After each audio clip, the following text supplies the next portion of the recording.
feche os seus olhos. Pai querido, no nome de Jesus, toma agora, Deus, a nossa vida nas tuas mãos. Fale ao nosso coração, Pai, através da tua palavra, que possamos ser alcançados, fortalecidos, porque este é um tempo precioso, Senhor. É um tempo que nós nos reunimos para juntos buscarmos a Ti, buscarmos a Tua presença, ouvirmos a Tua palavra, ouvirmos a Tua voz. E o Senhor tem sido bom e fiel conosco. Que hoje não seja diferente. Que o Senhor nos dê sabedoria, nos dê graça, que o Senhor possa nos usar de uma maneira especial para que de alguma forma nós possamos levar um pouco daquilo que o Senhor tem nos ensinado para abençoar a vida dos teus filhos. Espírito Santo, fica conosco e nos abençoe. É o que te pedimos, oramos e no nome de Jesus te agradecemos. Amém? Graças a Deus. Muito bem, queridos. Deus abençoe vocês. Como eu digo para vocês, não dá para cumprimentar todo mundo, né? Boa noite a todos. Você que chegou depois aí, que Deus abençoe a sua vida, que o Senhor possa te dar graça. Ontem nós estávamos concluindo, né, a lista do fruto do Espírito, e nós falávamos a respeito sobre o finalzinho, né? Nós falamos sobre a temperança, né? A mansidão, e falamos sobre o domínio próprio, que são duas questões complexas, que muitas vezes atinge a vida da gente, mas que nós precisamos buscar em Deus esse domínio, para que nós possamos, nas nossas atitudes, nas nossas decisões, não agirmos de forma afoita, precipitada. Eu quero pedir você que não saia, porque eu quero falar sobre o culto de domingo, quero falar sobre o culto da juventude amanhã, e quero falar com vocês sobre o culto de domingo. Então fica ligadinho aí. Irmão, vocês sabem que a hora, se eu falar irmão, é só 1 hora, aí vocês, não, mas 1 hora é muito tempo. Mas quando você está ligado com a gente, você vê que, quando a gente olha no relógio, acabou. Então fica ligado aí, tá bom? Eu tenho recadinho para vocês no final, tá bom? Então, irmãos, nós falávamos sobre isso, a importância do domínio próprio. Nós precisamos buscar muito em Deus esse autocontrole, para que a gente não seja conduzido, levado por circunstâncias que depois nós vamos nos arrepender, que vão gerar perdas na nossa vida. Quantos casais às vezes acabam tendo problema porque as pessoas não têm um autocontrole, tudo discute, tudo quer agredir. Irmãos, que o Espírito Santo na nossa vida possa nos dar esse domínio, de controlarmos a nossa impulsividade, a nossa carne, deixando que Ele, o Espírito Santo, nos governe. Porque o que Paulo vai dizer aqui agora? Olha só, vamos avançar. Olha só, quando ele termina de falar sobre o fruto do Espírito, no versículo 23 ele vai dizer assim, olha, contra estas coisas não há lei. Quando uma pessoa se submete ao governo do Espírito Santo na sua Bíblia, quando uma pessoa se submete à ação do Espírito Santo na sua vida, quando ela permite que o Espírito Santo dirija os seus pensamentos, os seus passos, que governe as suas, como eu disse, impulsividades, agressividades, o seu temperamento. Irmãos, o Espírito Santo ele quer imprimir em nós o caráter de Cristo. Irmãos, o que é caráter? A palavra caráter, ela vem da palavra caracter. E o que é caracter? Característica. São marcas. Quando nós entregamos a nossa vida para Jesus, o caráter, as marcas de Cristo estão em nós.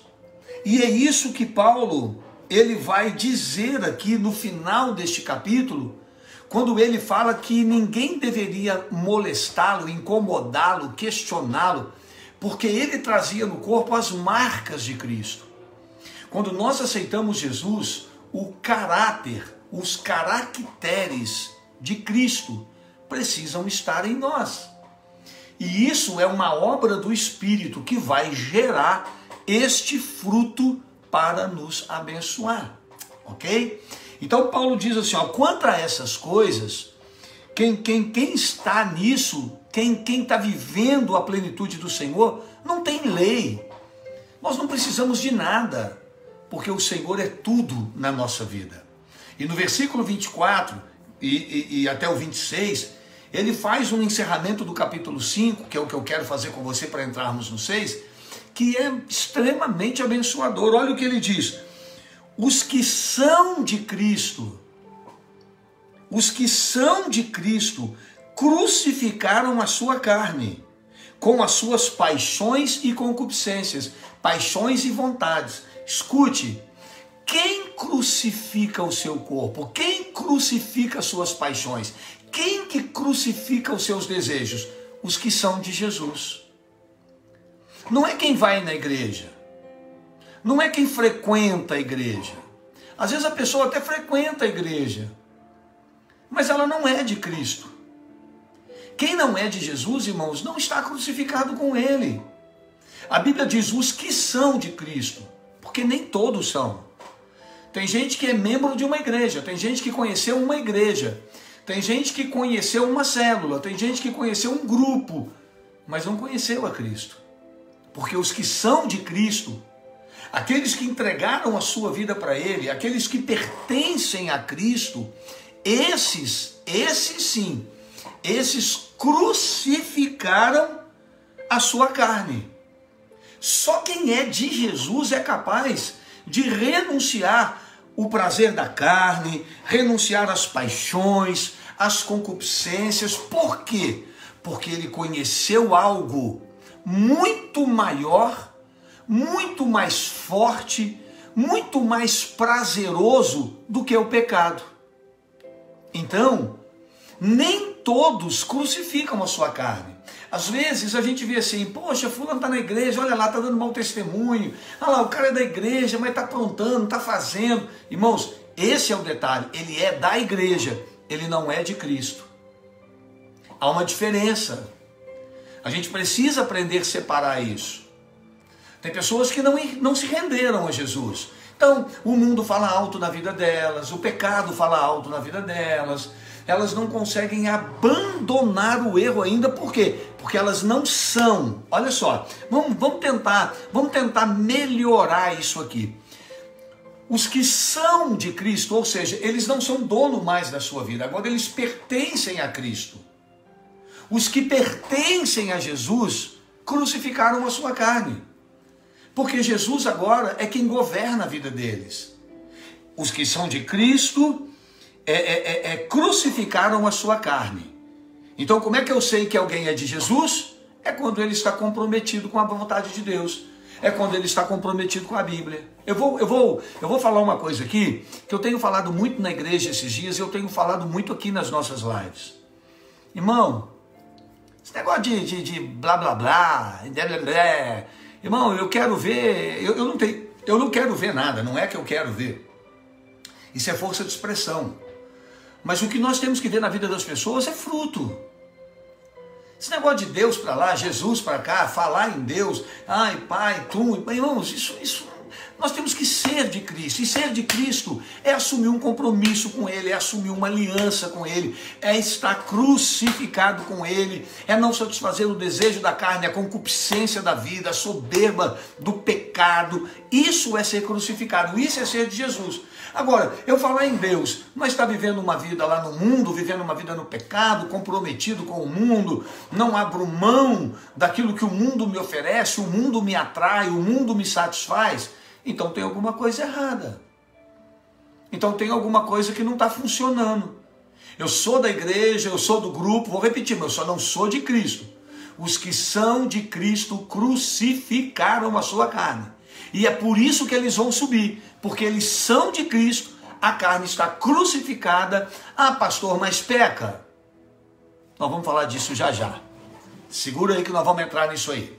Então, segura aí, está no capítulo 6. Os que são de Cristo crucificaram a sua carne com as suas paixões e concupiscências. Aí a Bíblia vai dizer o quê? Se vivemos em espírito, andemos também em espírito. Não adianta eu falar do espírito, mas o meu viver não é espiritual. Se eu vivo em espírito, eu tenho que andar em espírito. Eu tenho que dar testemunho, eu tenho que viver a espiritualidade, eu tenho que me submeter a esta ação do Espírito Santo. Se eu vivo em espírito, então também o meu andar tem que ser em espírito. Aonde eu for, aonde eu andar, o que eu falar, o meu olhar, o que eu fizer, tem que ser espiritual.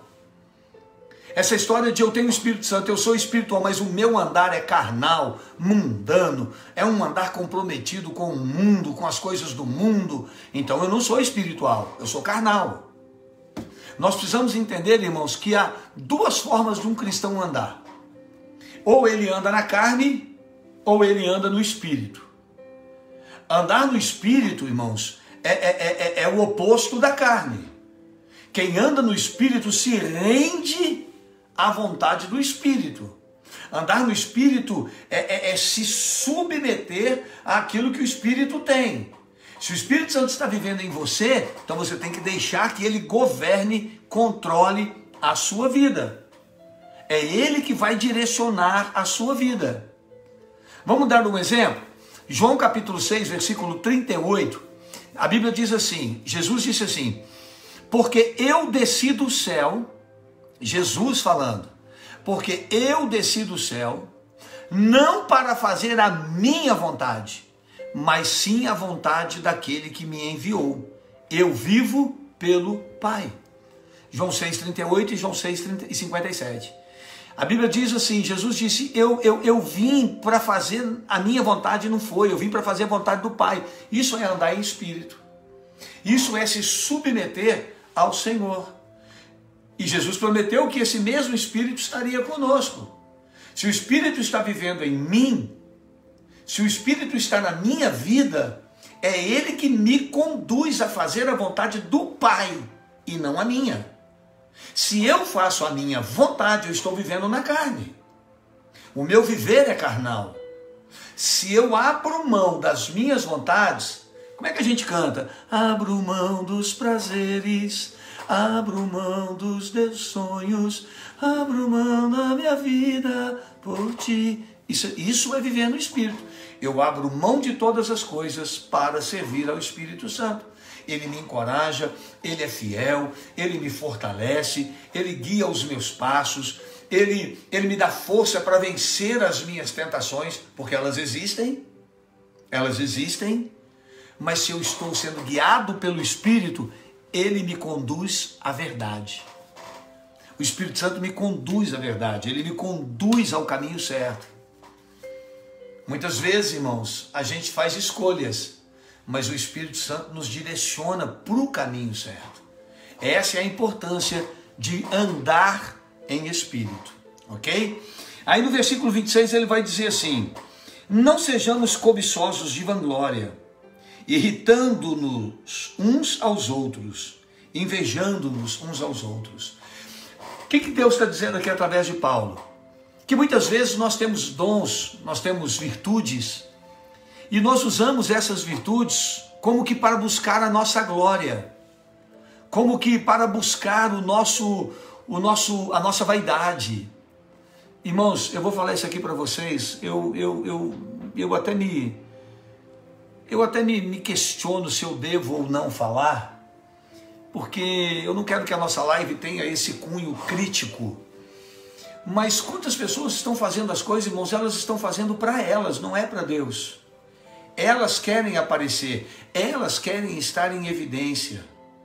Elas têm a necessidade de que a glória venha para elas, querem o reconhecimento dos outros, querem o reconhecimento dos homens. A Bíblia diz assim, não sejamos cobiçosos de vanglória. Irmãos, a gente não pode querer buscar vanglória. Nós não podemos querer isso na nossa vida, irmãos. A glória é do Senhor, a honra é dele. Nós somos apenas um instrumento nas mãos de Deus. A Bíblia diz que é por causa disso que vem irritação, que vem confusão, pessoas brigando por causa de cargo, quem é mais espiritual, qual igreja que é melhor, quem prega melhor. Irmãos, isso tudo é uma bobagem. Deus usa quem Ele quer, como Ele quer. Nós temos é que nos submeter a Ele, ponto. Mas a glória é dEle, a honra é dEle. Mas o diabo quer nos colocar num pedestal. O diabo, irmãos, ele pega a bênção de Deus e tenta transformá-la em quê? Em maldição. A pessoa está sendo usada por Deus, o diabo vai lá e bota ele num pedestal. Eu conheço uma história que eu conto na igreja e eu vou contar para os visitantes da rede social. Se eu não me engano, o pastor David Wilkerson, se eu não estou enganado, me falha a memória aqui agora, mas se eu não me engano foi David Wilkerson. Me falha a memória. Ele conta que certa feita ele foi fazer uma cruzada num país africano. Eu já contei isso na igreja algumas vezes. Ele foi fazer uma cruzada num país africano. E quando ele parte para esse país, ele parte para fazer missões, debaixo de unção, jejum, oração, intercessão, coberto pelas orações da igreja, dos pastores dele. E quando ele chega lá, um trabalho de divulgação de mídia foi feito muito forte. E eles alugaram um estádio de futebol e usaram algumas dependências do estádio para que eles pudessem fazer os seus alojamentos ali. Quando chegou na hora do culto, irmãos, o estádio estava lotado, o estádio estava repleto, eram centenas de milhares de pessoas, mas milhares, irmãos, milhares, dezenas de milhares.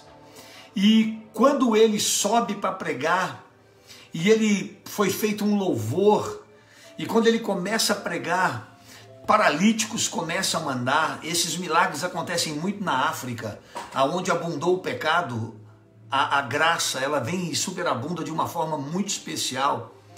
Aí a história conta que muitas pessoas foram libertas, muitas pessoas foram curadas, paralíticos andaram, cegos enxergaram, mudos, surdos foram libertos, demônios foram expulsos.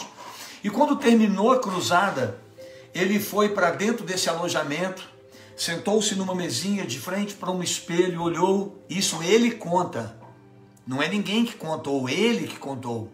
E ele olhou para o espelho, todo envaidecido pelo sucesso daquela noite, e ele olhou e disse: hoje eu arrebentei. E ele começou a se encher de glória, se encher de vaidade, um egocentrismo, um narcisismo, sei lá, irmãos, um negócio estranho, diz ele, começou a surgir dentro dele, e ele começou a achar que ele arrebentou. No outro dia, no segundo dia da cruzada, o estádio estava mais lotado ainda, porque as notícias dos milagres se espalharam e o estádio de futebol estava completamente abarrotado de gente, no gramado, nas arquibancadas. E quando subiram para fazer o culto, foi feito o louvor, e ele assentado no púlpito, olhando para aquelas pessoas, mas com o ego lá em cima. Ele conta que quando foi passada a palavra para ele começou a sentir um cheiro estranho de fezes, um cheiro ruim, um cheiro meio que impossível de descrever. E ele começou a sentir um mal-estar naquele tablado, naquele que era um altar. E ele começa a sentir esse mal-estar, uma sensação ruim, uma angústia, um vazio começa a tomar conta do seu coração. E ele tentando dar início ao culto, mas vendo que a coisa não ia, o povo disperso, aquele vazio, aquela sensação horrorosa dentro dele, até que ele não aguenta aquele mau cheiro, aquela coisa horrorosa, aquele vazio, Então ele diz para o povo assim: irmãos, hoje quem irá fazer o culto é o pastor fulano, o missionário fulano. E o missionário tomou um susto. Vem aqui, missionário. E fez um sinal para o missionário de que ele não estava bem. E o missionário pegou o microfone e ele falou: faz que eu estou passando mal. E ele saiu do altar e foi para o alojamento, sentou na mesma cadeira de frente para o mesmo espelho, abaixou a sua cabeça e começou a chorar.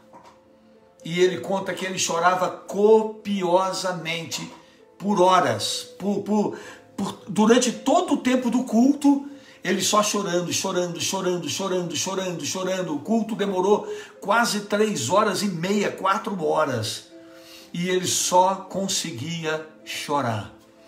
Quando de repente ele escuta a voz de Deus, a voz do Espírito Santo, que chega por trás dele e diz: levante a tua cabeça. E ele com a cabeça baixa, os olhos inchados de tanto chorar, e o Espírito Santo disse para ele: olhe-se no espelho. E ele, com vergonha de olhar, porque sabia que estava com os olhos inchados, estava desfigurado o seu rosto de tantas lágrimas, mas o Espírito Santo insistiu e ele levantou o rosto. Quando ele levanta o rosto, que ele olha no espelho, seus olhos inchados, seu semblante caído, entristecido, o Espírito Santo lhe disse: esse é você. Aquele de ontem era eu. Esse é você. Sem mim você é isso aí. Aquele de ontem era eu em você. Era eu usando você. Era eu abençoando você. Irmão, sem Jesus nós não somos nada. Não busque, não cobice vanglória. Não busque aplausos, não busque glórias, não faça isso, porque toda honra e glória pertence ao Senhor. A Bíblia diz que depois de termos feito tudo que o Senhor nos mandou fazer, escuta, ouça, depois de termos feito tudo que nos foi mandado, a palavra do Senhor diz que ainda assim nós somos servos inúteis, porque só fizemos o que foi mandado. Então Paulo diz: quando Deus te usar, quando os dons estiverem na tua vida, é porque Deus tem um propósito. Deus te dá dons, Deus te capacita para te usar com propósitos. Olha o que a Bíblia vai dizer no capítulo 6. Vamos lá. Irmãos, está falando para os irmãos. Se algum homem chegar a ser surpreendido em alguma ofensa, se algum homem for surpreendido em um escorregão, se em algum momento algum homem tropeçar, porque o que eu falei, guria, mesmo aqui? Embora aquele que vive no Espírito deve andar em Espírito, nós somos falhos. E a palavra do Senhor diz que, infelizmente, em algum momento, nós podemos tropeçar. É bom não pecar, mas se pecar, nós temos advogado que é Jesus. Não faça desse ensinamento, não faça desse texto um pretexto para você pecar. Não. Mas se em algum momento a palavra do Senhor, alguns de nós ou alguém no nosso meio tropeçar, sabe aquele escorregão? Ele não é pecador, mas ele escorregou. Deu aquela vacilada, deu aquele vacilo, falou, fez, deu aquela titubeada, não é?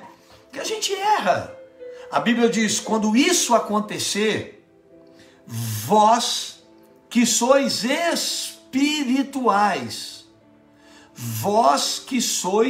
espirituais, encaminhai o tal homem ou o tal com espírito de mansidão. Sabe o que a Bíblia está dizendo, irmãos? Que quando nós percebermos que alguém no nosso meio escorregou, deu uma vacilada, teve uma queda, o que a Bíblia está dizendo é que nós temos que, com mansidão, ser uma bênção na vida dessa pessoa. Nós temos que colocá-lo de volta no caminho. Nós temos que ajudar aqueles que estão fracos. Nós temos que ajudar aqueles que estão caídos. Ah, fulano saiu da igreja, eu nem cumprimento. Irmãos, que loucura é essa? Quando você souber que alguém desviou, você que é espiritual é que vai ser a resposta de Deus na vida dele. Ah, saiu da igreja, eu nem olho mais na cara. Saiu da igreja, eu nem cumprimento mais. Saiu da igreja, eu finjo que eu não vejo mais. Irmãos, você está sendo tão sem espírito ou tão não espiritual como ele que desviou. Vós que sois espirituais, encaminhai o tal com espírito de mansidão. Mas olha o cuidado que a Bíblia diz. Faça isso com cuidado, olhando por você, para que não sejas também tentado. Sabe aquela história de eu vou ajudar quem está caído e eu caio também? Eu já vi um monte disso. Ah, eu vou ajudar o fulano que ele está fraco na fé. Aí daqui a pouco você também está fraco, você também cai. Então a Bíblia diz, olha, quando alguém cometer um erro, quando alguém tiver uma falta, quando alguém for encontrado em alguma ofensa, em alguma coisa errada, a Bíblia diz, os que são espirituais têm um compromisso de encaminhar essa pessoa, mas com cuidado para não cair também. Se você está tentando ajudar alguém, mas ao invés de você influenciar esse alguém está te influenciando, se afaste, meu irmão. Aí eu te aconselho se afastar.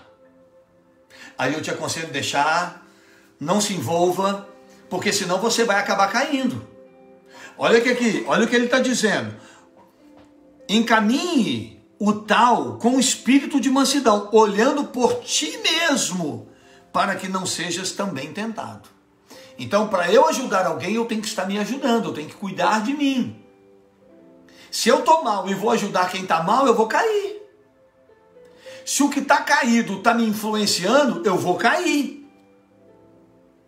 Mas o que é que Deus espera dos seus filhos? O que Deus espera de mim, irmão? O que Deus espera de você? Que você esteja de pé. A Bíblia diz, sejam alvas as tuas vestes e nunca falte o óleo sobre a tua cabeça. A Bíblia diz que o que está de pé tem que cuidar para não cair. A esperança de Deus é que você não descuide, não caia. Mas muitas vezes alguém cai. E os que são espirituais, que estão cheios do dom de Deus, do poder de Deus, que estão andando no caminho da fé, devem ser a bênção para essas pessoas. Existe um texto na Bíblia que ele é muito mal colocado.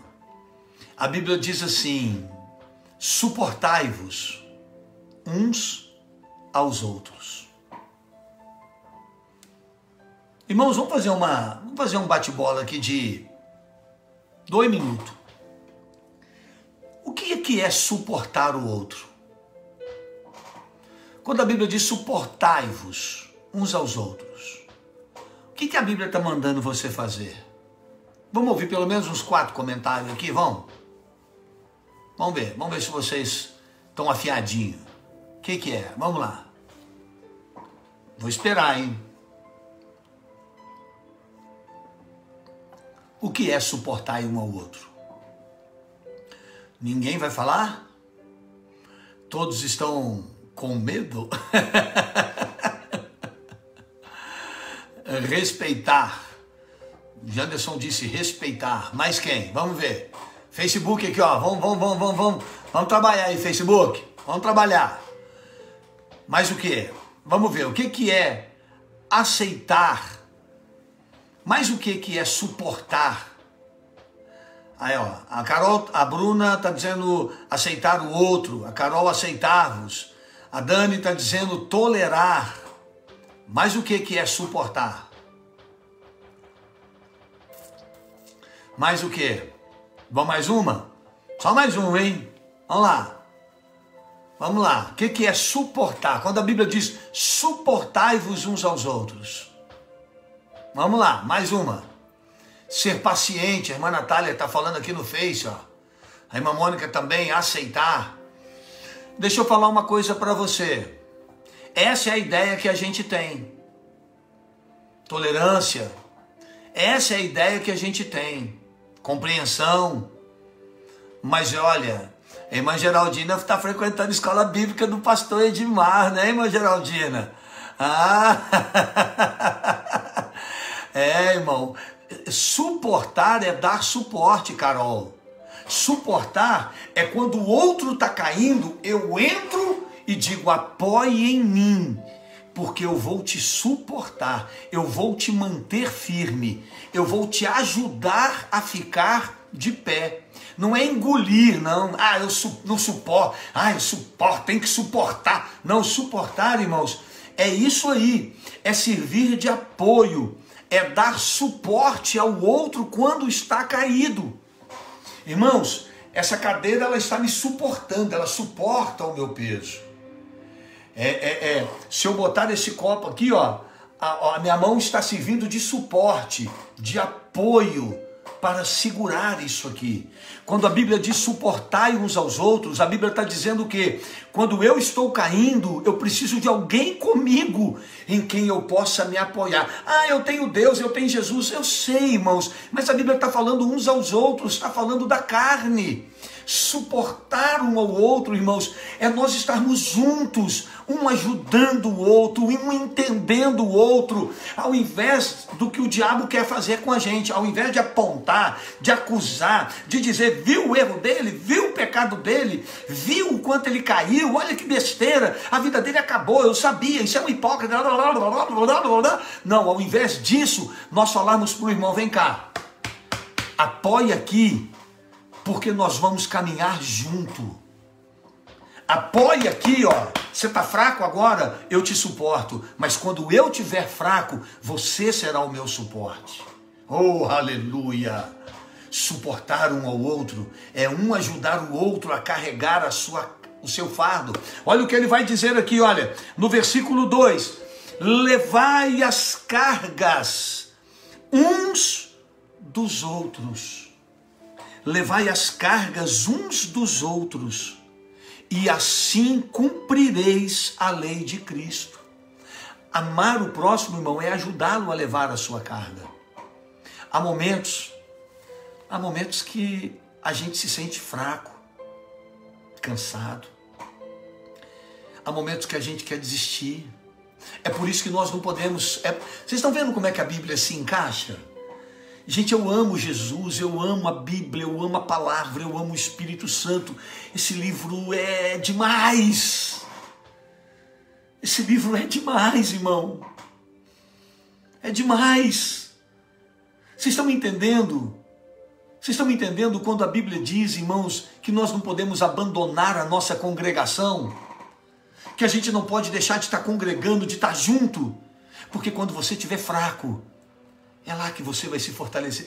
Quem me fortalece é Deus. Irmãos, a gente sabe que é Deus, eu não preciso falar isso.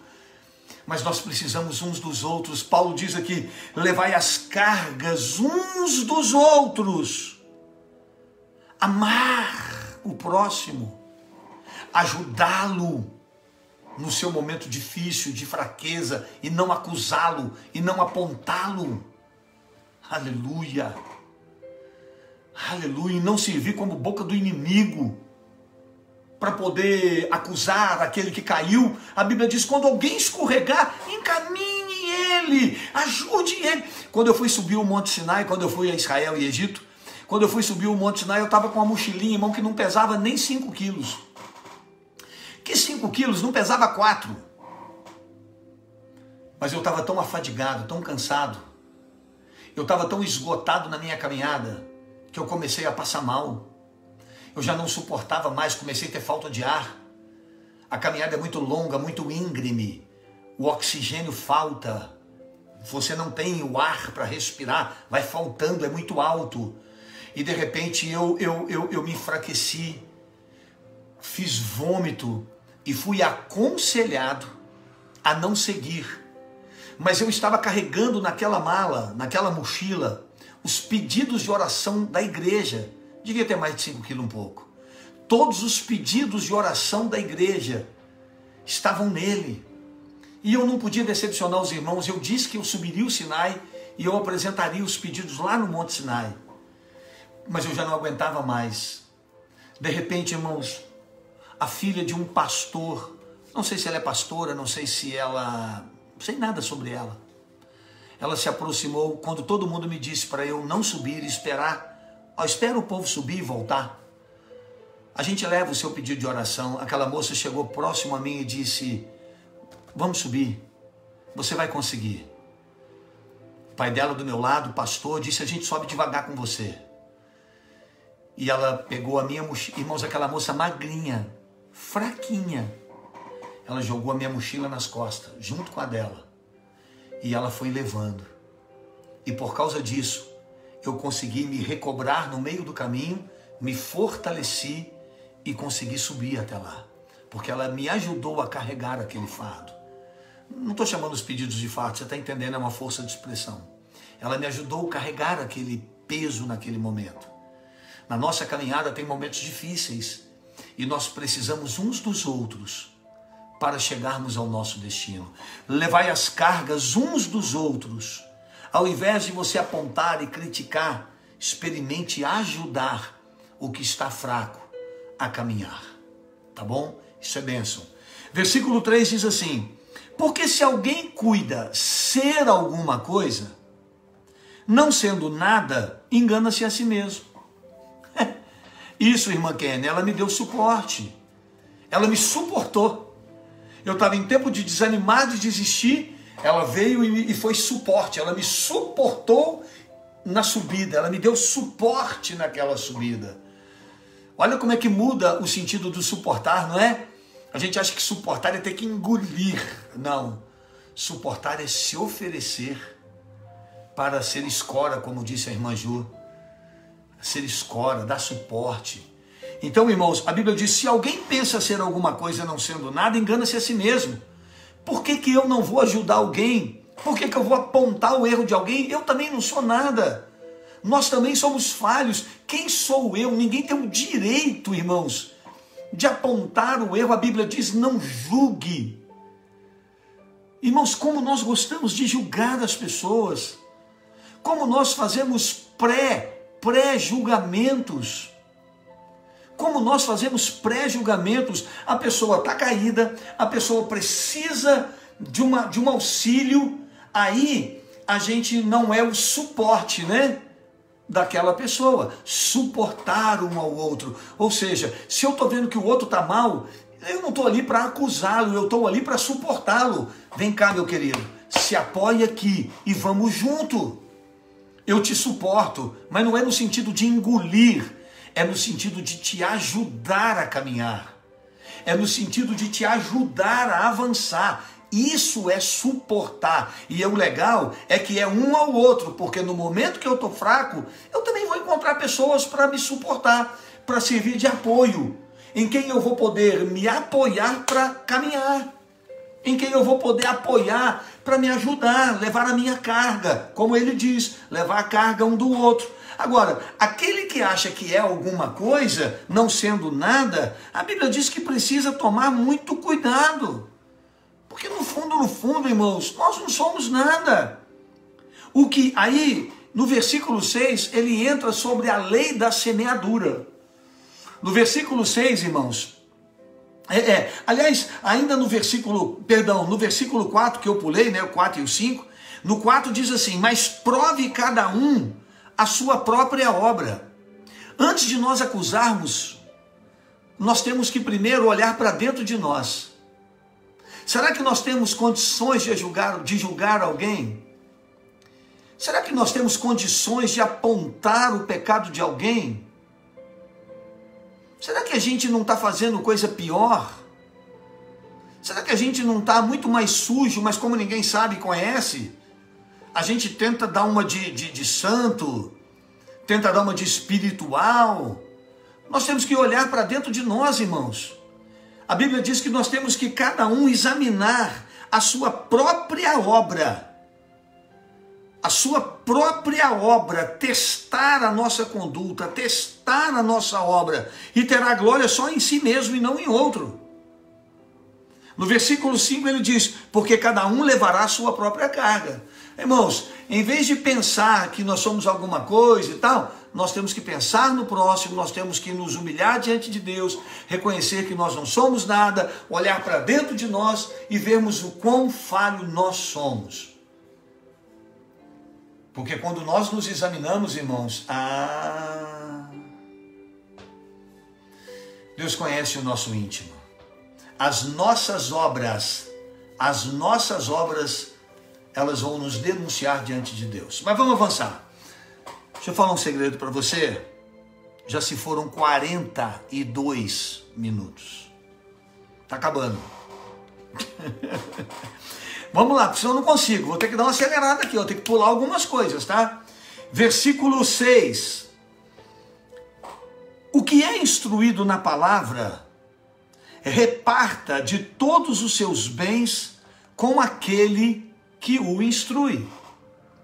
A Bíblia diz, irmãos, que aquele que é instruído, aquele que recebe o ensino, a orientação, o aconselhamento, a Bíblia diz que ele deve ter dentro dele a generosidade, a gratidão de abençoar, de semear na vida daqueles que são bênção na vida deles. É uma lei de semeadura. A Bíblia diz que nós temos que abençoar aqueles que estão se dedicando para nos abençoar. Isso é ruim de eu falar pelo fato de eu ser pastor. O fato de ser eu pastor, isso fica meio que legislar por causa própria, né? Legislando em causa própria. É como se eu estivesse defendendo algo que eu faço parte. Eu sou pastor, então, irmãos, aquele que é instruído na palavra tem que repartir daquilo que tem com aquele que o instrui. A Bíblia diz lá em 1 Timóteo capítulo 5, versículo 17, que aqueles que lideram com esmero, aqueles que lideram com dedicação, eles devem ser considerados dignos de dupla honra. Só que isso é complexo. Porque o conceito das pessoas é que pastor é explorador. Pastor, existem os falsos. Em todo lugar existe. No céu também não tinha os anjos que caíram? No meio dos discípulos não tinha lá o Judas que o negou? Que o traiu? Paulo não teve lá discípulos que caminhavam com ele e depois amaram o mundo e voltaram porque amaram este mundo, o presente século, e foram embora? Alexandre, Mineu e vários que foram abandonando. Os falsos sempre vão existir. Agora, o que nós não podemos, irmãos, é deixar de cumprir o que a Bíblia diz. Então, aqui é lei de semeadura. E o que é instruído na palavra, reparta de todos os seus bens com aquele que o instrui. Então, isso é importante, irmãos, a gente ser abençoador, reconhecer a dedicação daqueles que se dedicam a nos ensinar a palavra, que se dedicam a tentar nos colocar e nos direcionar no caminho da fé. Eu vou pular isso aqui, não vou falar muito sobre isso não, pelo fato de eu ser pastor, eu não quero falar em cima daquilo que diz respeito a mim. Então, vamos avançar. Se bem que é importante que as pessoas aprendam, tá? Porque aqueles que são contra o pastor receber da igreja, a Bíblia diz, irmãos, que digno é o obreiro do seu salário. Digno é o obreiro do seu salário. A Bíblia diz que ninguém vai à guerra às suas próprias custas. E eu poderia ficar citando aqui um monte de textos para você, mas eu não quero. Vamos lá, vamos avançar. Versículo 7, não erreis. Não erreis, não se deixe errar, não se engane. Deus não se deixa escarnecer. Tudo que o homem plantar, isso o homem ceifará. Tudo que o homem plantar, ele vai ceifar. Deus não se deixa enganar, irmãos. Às vezes parece que Deus não está vendo. Às vezes parece que... Irmãos, tem coisa que a gente faz, parece que Deus não está vendo, está tudo dando certo, está tudo indo bem. Só que tem um cuidado, irmão. A Bíblia diz que Deus está vendo tudo. Deus está vendo tudo. E a Bíblia diz que o que semeia na carne da carne ceifará, mas o que semeia do Espírito ceifará para a vida eterna. Se eu estou vivendo uma vida carnal, parece até que Deus não está vendo, né? A gente faz, a gente peca, a gente erra, a gente não leva Deus a sério, a gente não leva a palavra de Deus a sério, a gente não está nem aí para observar os mandamentos, o que Deus mandou, o que Deus não mandou. A gente vai vivendo e vai dando certo. A gente vai semeando na carne. A gente vai, é como se Deus estivesse dando corda. Deixa eu te dar um exemplo. Safira e Ananias. Quando esse casal decidiu vender uma propriedade para ofertar na obra de Deus, ninguém pediu. Eles fizeram por inveja, porque outro discípulo havia feito. E eles, para querer ficar bem com os discípulos, resolveram fazer isso. Venderam uma propriedade, combinaram entre eles de mentir e falar que não foi por aquele valor, mas foi por outro valor, e levar esse dinheiro para dar aos apóstolos e depositar aos pés dos apóstolos. Irmãos, Deus deu corda. Deus estava vendo? Estava. Irmãos, Deus está vendo tudo, irmãos. Deus não se deixa enganar, irmão. Ninguém engana Deus, não, irmão. Irmãos, a gente pode enganar pastor, pai, mãe, irmão, irmã. A gente pode enganar o mundo, mas ninguém engana Deus. Ninguém zomba de Deus. Ninguém brinca com Deus e sai de mão banando. Quem semeia da carne colherá. Colherá corrupção, colherá morte.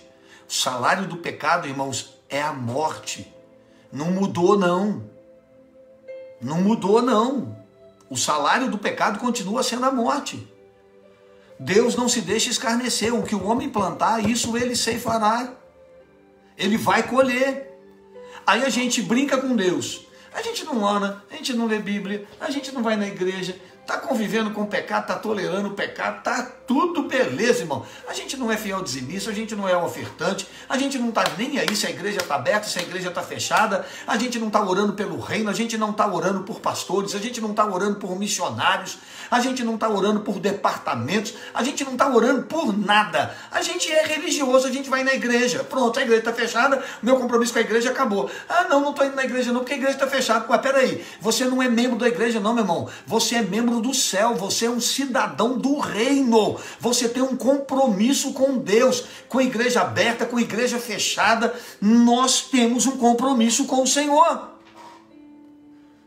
Quando eles chegaram lá para levar aquela oferta para os apóstolos, Pedro virou e falou assim: Ananias, por que você deixou o diabo encher teu coração, cara? Por que você deixou o diabo encher o teu coração? Por causa da mentira, por causa do teu pecado. Você está mentindo não é para homem, você está mentindo é para Deus. Por causa disso você vai morrer. E o cara morreu. Daí a pouco veio a mulher dele, confirmou a mesma história. Confirmou a mesma mentira. Escuta, para de ser cúmplice de pecado. Para de ser cúmplice de mentira. Não semeie na carne. Não semeie no pecado, não semeie na carne. Quem semear na carne, da carne colherá. Semeie no Espírito, porque quem semear no Espírito, do Espírito colherá a vida eterna. Faça como Daniel, quando foi levado cativo por Nabucodonosor, em Babilônia. Ele assentou no coração, ele decidiu não se contaminar com as iguarias do rei. Vou andar no Espírito, vou viver no Espírito, eu tenho oportunidade aqui para ter o melhor, mas o melhor não é o que o Babilônia me dá, o que Nabucodonosor me dá. O melhor não é o que o mundo me dá, o melhor é o que meu Deus me dá. Passou a legumes e Deus o honrou. Não semeie na carne, semeie no Espírito. Não semeie na carne, semeie no Espírito, para que Deus possa te abençoar. Vamos avançar. Então nós, não tem nada disso aqui, e não nos cansemos de fazer bem, se não houvermos desfalecido. Não canse de ser fiel, não canse de fazer o bem, não canse, meu irmão. Ah, pastor, eu estou cansado, os outros só me fazem de besta, eu só levo na cara, eu só levo na cabeça, pastor, olha, eu estou saturado, olha, pastor, tu quer saber de uma coisa? Eu estou cansado. Não, não se canse não, irmão. Continue sendo um servo de Deus e uma serva de Deus fiel e comprometido. Não cansemos de fazer o bem. Não vamos nos cansar de viver e cumprir os propósitos do Senhor. Versículo 10. Jesus, eu tenho que correr. Então, enquanto temos tempo, façamos o bem a todos, mas principalmente aos domésticos da fé. Enquanto temos tempo, façamos o bem a todos. Irmãos, haverá um tempo que nós não teremos mais tempo. Haverá um dia que nós não vamos ter mais tempo. Cuidado para você não jogar o tempo que Deus te deu para você servi-lo, para você honrá-lo, para você ser um instrumento nas mãos dele. Cuidado para você não jogar esse tempo, desperdiçando esse tempo com o mundo, desperdiçando esse tempo com a vida, porque haverá um tempo que não haverá mais tempo. Enquanto temos tempo, vamos fazer o bem. Buscai ao Senhor enquanto se pode achar. Invocai-o enquanto ele está perto. Hoje você tem tempo para servir, para adorar, para ser um instrumento na mão de Deus. Não espere esse tempo ser tirado. Não faça isso. Enquanto há tempo, façamos o bem. E façamos a quem? A todos. Principalmente aos domésticos da fé. Principalmente aos domésticos da fé. As primeiras pessoas que nós temos que nos preocupar são aqueles que são da nossa fé. Não que nós não vamos nos preocupar com o outro, mas aos domésticos da fé. Aqueles que comungam com a mesma fé, eles devem ser alvo da nossa bondade. Mas faça isso enquanto é tempo, porque daqui a pouco nós não teremos mais tempo. Vede com que grandes letras vos escrevi por minha mão. Todos os que querem mostrar boa aparência na carne, esses vos obrigam a circuncidar-vos, somente para não serem perseguidos por causa da cruz. Porque nem ainda esses mesmos que circuncidam guardam a lei, mas querem vos circuncidar para se gloriarem nas vossas fraquezas. Paulo diz, cuidado com aqueles que vivem o evangelho de aparência. Gostam de cobrar dos outros só para poder garantir diante de Deus que eles estão vivendo uma vida correta. Que a gente não faça isso. Longe de mim, versículo 14, disse ele, longe de mim gloriar-me, a não ser na cruz de Cristo. Irmãos, os legalistas, os fariseus, queriam buscar glória para eles, obrigando o pessoal a cumprir a lei. Então, quando eles diziam que estavam obrigando as pessoas a cumprirem a lei, eles estavam se gloriando. Irmãos, Paulo disse, eu não quero glória nenhuma. Eu não me glorio em nada, a não ser na cruz de Cristo. Longe de mim esteja gloriar-me a não ser na cruz de nosso Senhor Jesus, pela qual o mundo está crucificado para mim, e eu para o mundo. Paulo dizia, eu estou crucificado. Eu quero agora viver para o Senhor. Porque em Cristo Jesus nem a circuncisão, nem a incircuncisão tem virtude alguma, mas o ser uma nova criatura. O que vale não é regra e não é lei.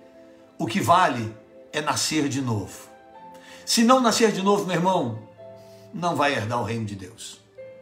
E a todos quantos andarem conforme essa regra, paz, misericórdia sobre eles e sobre o Israel de Deus. E eu encerro dizendo isso. Ele disse, desde agora, ninguém me incomode, me moleste, porque trago no meu corpo as marcas do Senhor.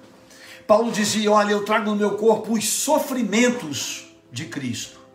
Sabe o que ele está dizendo? Quando eu me converti, eu passei a sofrer por amor dele. Eu suporto tudo por amor dele. Eu sou capaz de enfrentar qualquer luta por amor dele. Já fui apedrejado, açoitado, já fui colocado em prisões. Paulo, ele vai narrando todos os traumas, lutas e batalhas, naufrágios que ele enfrentou por amor ao Senhor. E ele diz, não vem com conversa fiada para cima de mim. Eu sei o que eu já vivi com Cristo. Irmãos, nós temos que ter marcas. Quem tem um encontro com Jesus, ele carrega as marcas do Senhor. Estão te acusando? Que te acusem. Uma vez eu li algo, se eu não me engano eu compartilhei. Antes de você falar de mim, experimenta viver o que eu vivi. Passe pelo que eu passei. Construa o que eu construí. Depois você fala de mim. As pessoas não sabem o que você já enfrentou para chegar até aqui. As pessoas não sabem a dor que você já teve que suportar para poder chegar onde você chegou. As pessoas não sabem do que você já teve que abrir mão na sua vida por amor ao Senhor. Então, meu irmão, que ninguém venha encher a paciência. Que ninguém venha encher a paciência. Um dia uma pessoa chegou na nossa igreja e disse, isso aqui para o pastor Edmar foi bom, né? Pegou isso tudo feito. Ah, Jesus, a pessoa não sabe o que nós já passamos. Irmãos, que as marcas de Cristo estejam na tua vida. Que o seu encontro com Jesus deixe marcas como amor, humildade, obediência, uma vida de oração, uma conversão sincera, uma santidade, renúncia. Que Jesus possa deixar essas marcas em você. Não se esqueça de Gálatas. Não se esqueça do fruto do Espírito. Entregue a sua vida para Jesus todos os dias.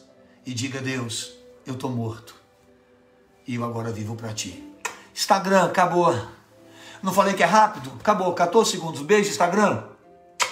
Deus abençoe vocês. Paz seja convosco. Em nome de